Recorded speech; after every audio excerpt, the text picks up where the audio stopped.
All right, everybody. This is episode. Is that right? 69, 77. Yeah, this is episode 72, part 2 of the construction of the Death Star. In the previous video that I did, I talked about basically the construction of the Death Star involves 3 sides.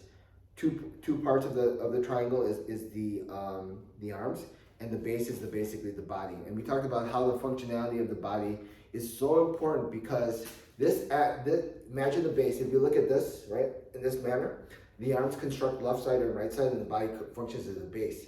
The base in itself functions as a scale, right? The scale in itself functions so that the hands have its own job to do. Without this properly being in place, the targeting will not go into effect. I'm going to cheat a little bit. I have a little bit of notes here, so let me briefly look over. So now we're going to talk a little bit about the arms. Okay. Is it functionality? Is what I want to talk? Okay, let's make it simple. The overall goal when you do the motion, right? Notice I said motion, not the position. If you're just simply here, this is a static position, right? But basically, even in this motion, right, it has to release. The power has to release from the hand. Okay, so the overall goal, why your hands and why you struggle to do and complete the triangle, is basically twofold. One, overall, is every time you do a motion, it has to release. It doesn't matter what percentage amount it releases. If it's just a slow amount, and as long as you are able to release the technique, that's good. If you retain the power within you, that's no good. Okay. In other words, a lot of times you do a motion incorrectly, you don't release the power, right? Then the results are twofold.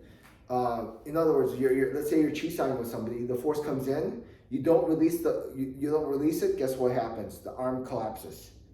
Okay, the arm collapses. The second possibility is if you don't release the power and instead the force comes in, you end up clenching. You basically carry the weight of the load of your opponent. So it looks like you're saying, I'm holding the structure. You're holding the structure based off muscle, and based off muscle, you end up tightening up, and based off tightening up, you won't be able to flow with the flow of the force, okay, or go with the flow of the force, okay. Checking my notes here. So that's basically it's either or, right? If you do it correctly, you release the technique, right? If you do it incorrectly, you either collapse your arms or the arms basically becomes rigid and the use of muscle, and basically you carry the load of the weight of the force. Why are these both bad when it's obvious? Because when you release, I'm always targeting towards my opponent, right? You want to always target. Think of the end goal. I'm going to my target. So when I release, I can basically maintain the target. You're saying, well, am I not going with the flow? Going with the flow, if the hand collapses, if I go like this and then go with the flow, I'm losing targeting, right? I'm losing targeting. There's a way to actually go with the flow and still maintain target. On the other hand, if I don't go with the flow and I basically hold the technique, you're like, well, I'm still aimed at the individual. Aiming at the individual doesn't mean that you can shoot. You got to be able to be in a position to shoot towards the opponent. Okay, so basically carrying the weight of the load is kind of like preventing you from pulling the trigger. So in both scenarios, those are both bad and do not achieve the overall goal. So with that being said, she had my notes here. With that being said, okay. So with that being said, how does the hands release have a different function? So you have 2 hands, right, to form the side of the triangle. The base is basically doing its job as doing the scale like this. Okay. If the base is okay, it'll naturally bounce 50-50 and go towards the opponent like that. If it's not working correctly, you'll be offset, and then you won't be able to deal with a particular force. Okay, so that's why that base is important. So going back into why the 2 hands is vital is you have 2 hands. Notice my 2 hands, based off the base, coming evenly towards the triangle, right? Coming evenly towards, actually not the triangle, towards the target to form a triangle. Okay, so if the force comes in, notice if the force comes in, it doesn't collapse. If the force comes in, it doesn't hold like this.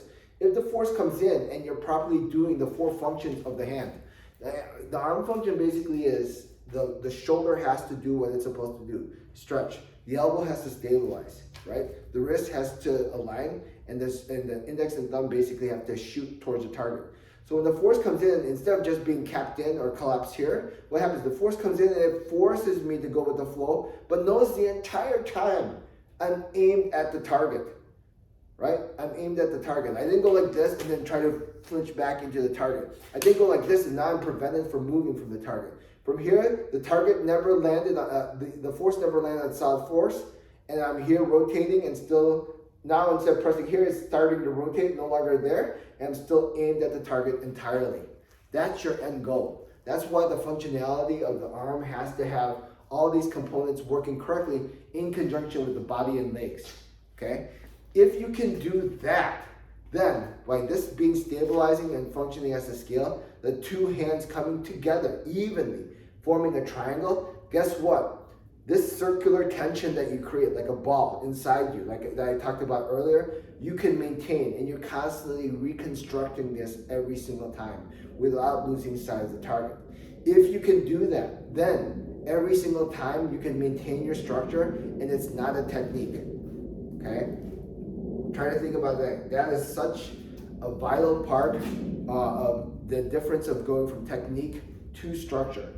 Okay, and we can talk about that later on, because you know you do have to have technique to understand how motion and targeting and everything works. But at the end of the day, you want to transfer over from beginner to more advanced level. Okay, so hopefully that clarifies how we construct the base, the left side and right side, and from that you got the construction of the Death Star, and you got the ultimate weapon when it comes to fighting, the triangle. Okay. All right, later.